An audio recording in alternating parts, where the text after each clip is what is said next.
Hello everyone, in today's video I'm going to show you how to completely uninstall WPS from your laptop.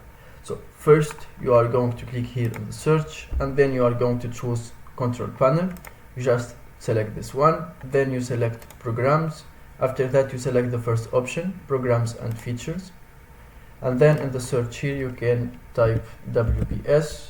You will find it here. You just select it, then right click on it, and as you can see there is the option uninstall.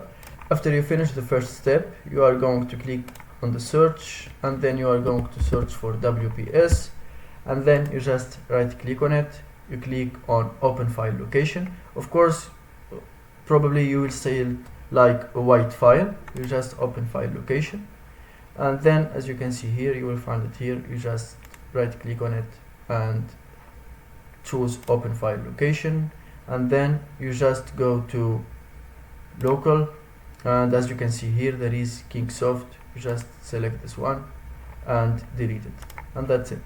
Thank you for watching. If you found this video helpful, don't forget to subscribe and like the video.